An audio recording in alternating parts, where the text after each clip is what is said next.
I'm showing 6 feet in a channel here, 7 feet.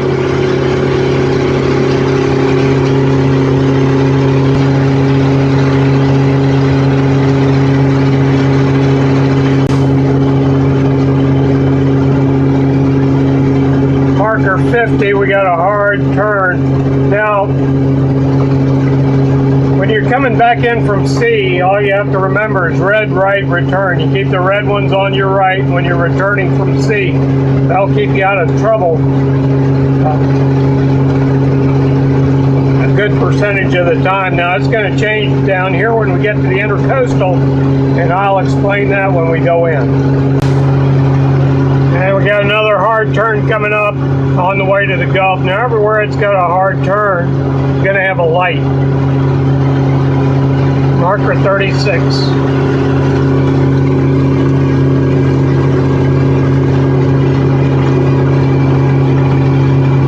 Now we're almost out the channel. At the very end, you've got another light on a tripod. Okay, this is the entrance to Hernando Beach. You've got a rock there. You've got a rock where the tripod is. And you've got a rock over here. That sign. Now when you're coming in, you want to stay on the south side of the tripod because the rock, there's a line of rocks that extend to the north. Stay well away from it. Now our next mark coming up is a halfway mark to a World War I bird rack. They put bird racks every 5 miles up the coast in World War I to collect the bird droppings, and that's what they made their gunpowder out of. Once we hit the bird rack, we'll swing due south down to Tampa Bay. I've been here since 1962, and of course the old bird racks, I can just barely remember them. They were huge structures, and they've long since fallen into the water. I'll pull up right close to it and see if we can get, they call this the Billy Steel rock area right now.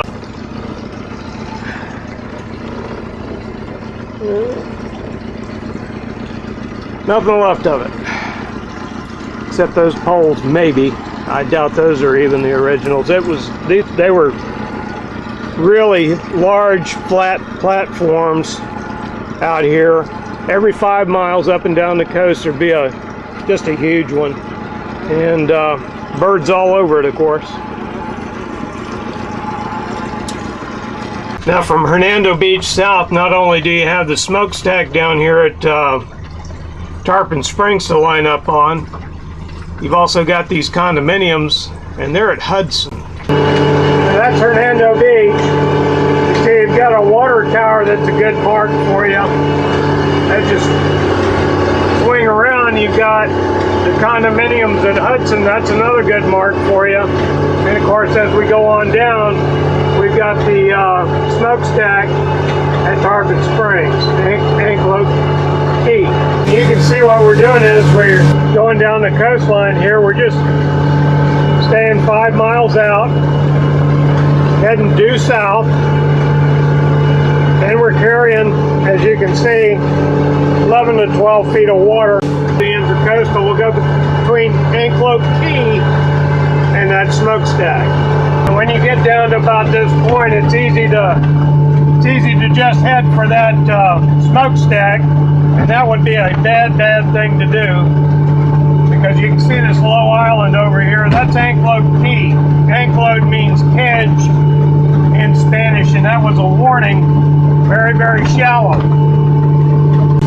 What we want to do in a shallow draft vessel is they can go between the smokestack and the key. We can get away with doing that.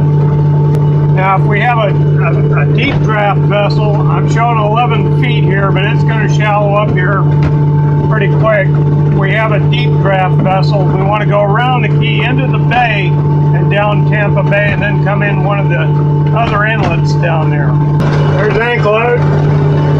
There's the old 1800s lighthouse, a little lighthouse over there. There's your smokestacks. I'm almost willing to bet that marker is sitting atop the old wharf, the 1800s wharf. They would take from the sailing ships, they would offload their cargoes there by boat. They boat it in, and then they take it up this river over here, the Anklote River. Okay, now we're at the south end of Anklote Key. We're just going to run along the inland waterway here. You can see where we are on the screen. Where we are in Florida, we're just going to run on the inside of these islands here on the Intracoastal, cross Tampa Bay, and continue on the inside further south. There's the old lighthouse on Anklote Key. And now up the south tip of the lighthouse, we're in the Intracoastal now, but you see that long little low sandbar right there? You really got to watch that. And remember that Anklote Key extends out quite a ways, so pretty tricky down in here. Now we've maintained 11 feet the whole way coming in, doing just what we did. And now we're going to swing south. And now you said, you know, Matt, you said right return. Well, when we're on the Intracoastal from New York out to Texas, the markings are all one way, so that's why they reversed here. We're on the Intracoastal. Now, if we were coming out, coming in from offshore, any other day markers, they would be red, right, return. There's Anklote Key.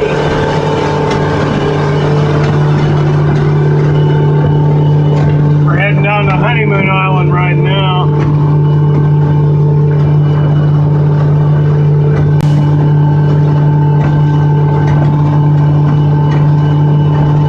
Yellow square in the middle of the marker there. Now that lets you know that you're on the Intracoastal waterway and that unique marking system is in effect. So from Texas all the way around down Florida and up to New York, we would keep the reds on our left.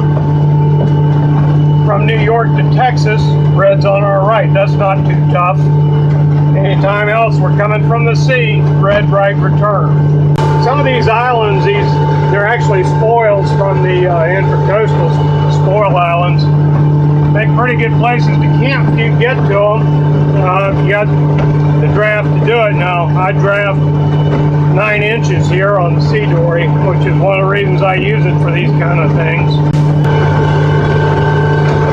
So there's your good mark. That's the water tower at Clearwater. There's our blue water tower, Clearwater. We're coming up to the bridge. We're here to Honeymoon Island. I apologize for having the windows closed. It's due to global warming. About 50 degrees outside, so it's kind of nice to have this cabin.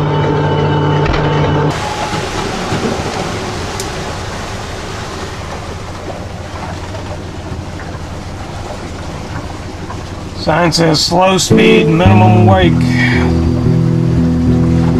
Now if I needed that bridge open, what would I do? Well, I'd call on channel 13 and ask for a bridge opening.